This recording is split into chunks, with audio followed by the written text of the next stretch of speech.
Leader of the House. जी please. Thank you, Mr. Chairman. Leader of opposition उन्होंने अपने ख्यालात का इजहार किया आज के एजेंडा के हवाले से, और ये यकीनन नहायत अहम मौजू है नैब और एहतसाब का अमल जो है, और मैं समझता हूँ कि इस पर ज़रूर सैर हासिल गुफ्तगू होना चाहिए। इस इदारे जिसको नैब कहते हैं, जिस पर आज तनकीद हो रही है, तो मुझे ये कहना पड़ेगा कि ये वही नैब है जिसका आगाज़ सैफुर रहमान के ज़माने में किया गया, और वो मुख्तलिफ शक्लें बदलती आज भी हमारे सामने मौजूद है। और ये जो मौजूदा चेयरमैन हैं, प्रोसिक्यूटर जनरल हैं, जितना अमला है, ये सारा हमारी हुकूमत का लगाया हुआ नहीं है। ये बात मैं इसलिए कर रहा हूं कि बार बार ये कहा जाता है कि नैब को इस्तेमाल किया जा रहा है।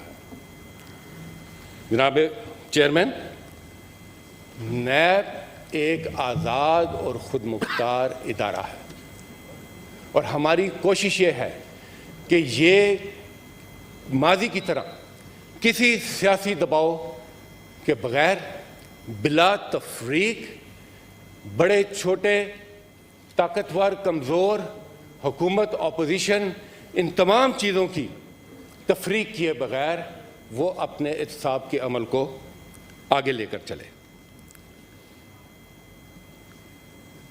यहाँ फरमाया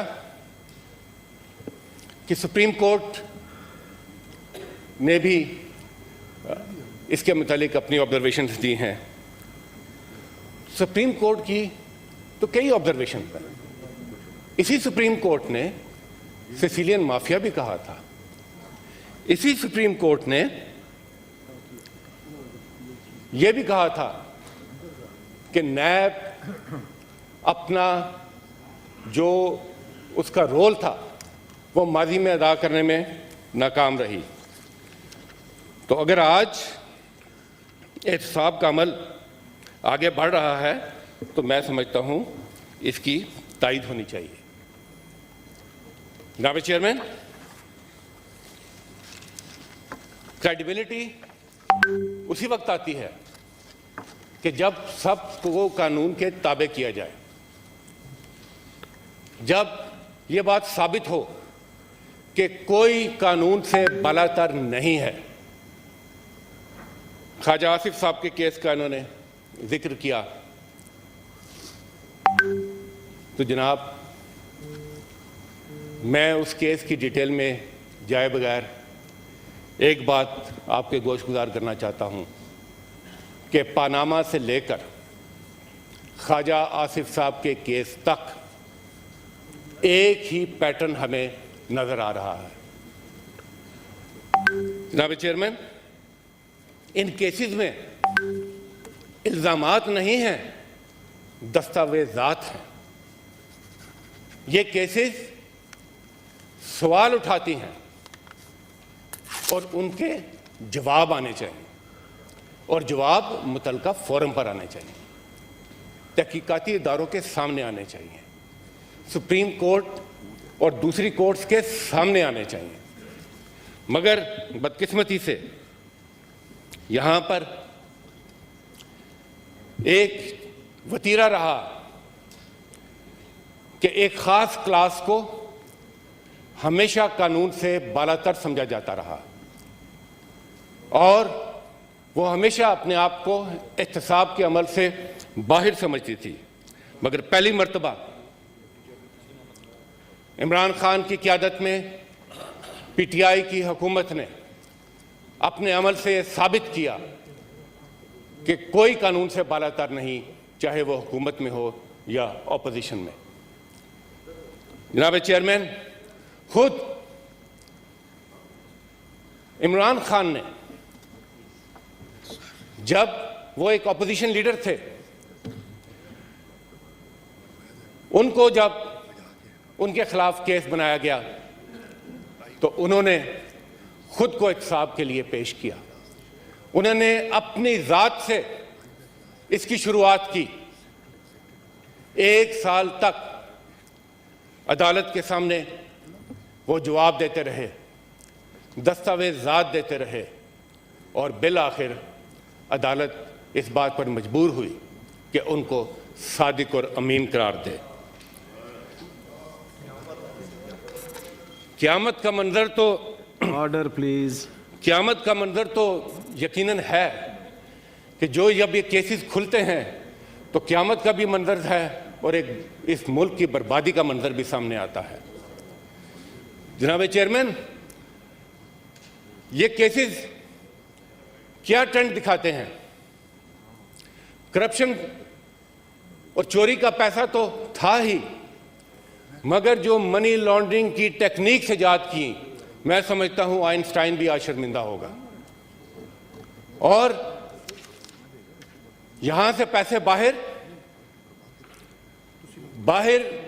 वो अकामा जहां पर एक गरीब मेहनतकश पाकिस्तानी जिसको हासिल करके वो पाकिस्तान में अपनी हक हलाल की कमाई भेजता था, इन्होंने उस अकामे को भी नहीं बख्शा। इन्होंने उस अकामे को भी अपनी जात के लिए अपने पैसे को मनी लॉन्ड्रिंग उसकी करने के लिए इस्तेमाल किया।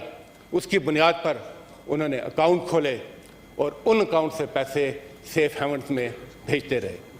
और इसके बावजूद कि उस अकामा को हासिल करने के लिए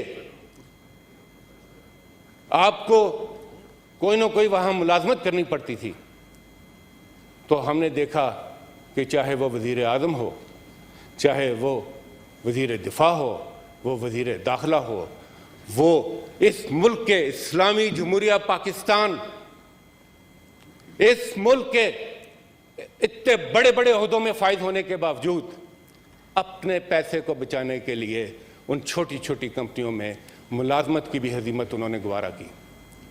शायद इसी दिन के लिए कहा था कि कोई शर्म होती है, कोई हया होती है। और जनाब चेयरमैन, यहां पर जाली कंपनियां बनाई,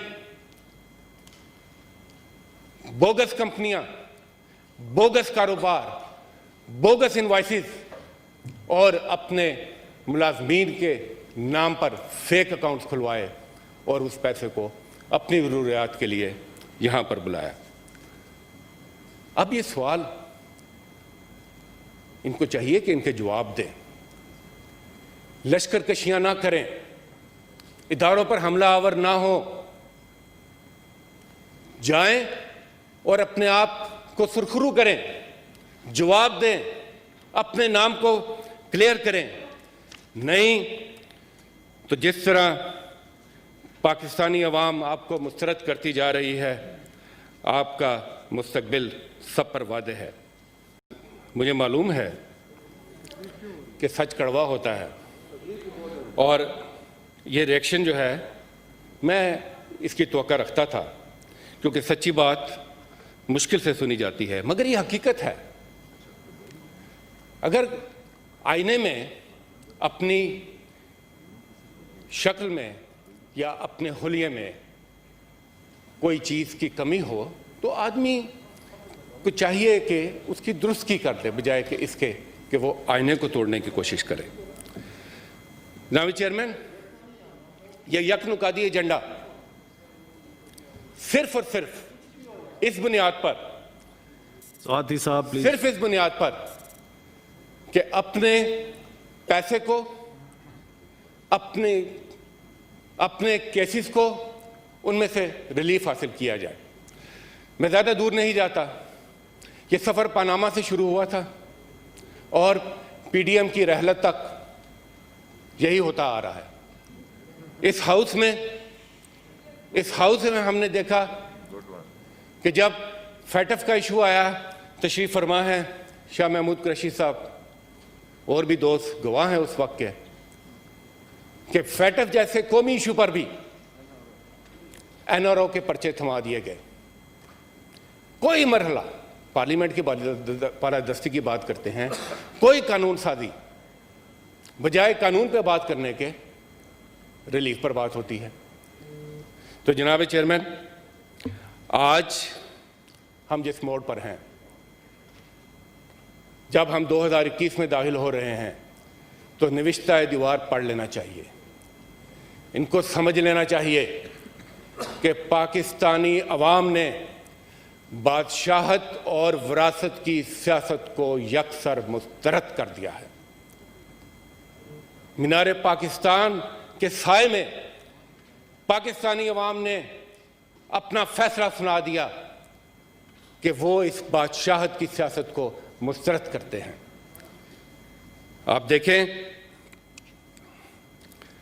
कि आज जो लीडरशिप दावेदार होने जा रही है पाकिस्तान के वज़ीर आज़म बनने के लिए, उनके अपने क्रेडेंशियल्स क्या हैं। मरियम नवाज साहबा, वो जब सियासी मंजर पर आती हैं तो वो अपने पहले शोरा वफाक बयान से आती हैं कि मेरे लंदन तो क्या, पाकिस्तान में भी कोई प्रॉपर्टी नहीं।